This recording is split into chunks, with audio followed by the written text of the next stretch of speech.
అసలు కృష్ణుడు వచ్చి ఒకవేళ ఉట్టి ముట్టుకుంటే గంటలు మోగాయి అనుకోండి, అప్పుడు ఇంట్లో వాళ్ళందరూ లేవచ్చు కదూ. అందుకని గంటలు కట్టేద్దామని చెప్పి ఆవిడేం చేసిందంటే ఉట్టి చుట్టూ గంటలు కట్టి పడుకుంది.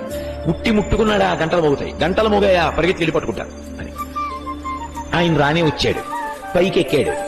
ఉట్టిలోంచి తీయాలి వెన్న, ఎలా? గంటలున్నాయి. ఆలోచించాడు, చెక్కిట చేపెట్టి ఆలోచించి తాను సర్వజగన్నియామకుడు, ఆయన మాట ఎవరు కాదంటారు. గంటలతో అన్నాడు, ఓ గంటలలారా మీరు మ్రోగకుడు, స్వామి ఔదల దాలుస్తాం, అలాగే నీ ఆజ్ఞ. చక్కగా కుండలోంచి తీసేశాడు, పిల్లలందరికీ పెట్టేశాడు. ఆఖరణ కుండ ఇలా తిరగేసి అడుగున ఉన్న వెన్నంతా తీసుకున్నాడు, తన నాలుగు దగ్గర పెట్టుకుని ఇలా తినబోయాడు. గంటలని గణగణ మోగి పరిగెత్తుకొచ్చేసింది ఆవిడ. అడిగాడు గంటల్ని, మోగద్దన్నాను కదా, ఎందుకు మోగారు మీరు అని అడిగాడు. అయ్యా, మీరు పిల్లలకి పెట్టినప్పుడు మేము మోగలేదు, కానీ మీరు నోట్లో పెట్టుకున్నారు, మాకు అలవాటు నైవేద్యం పెడితే గంట కొట్టడం.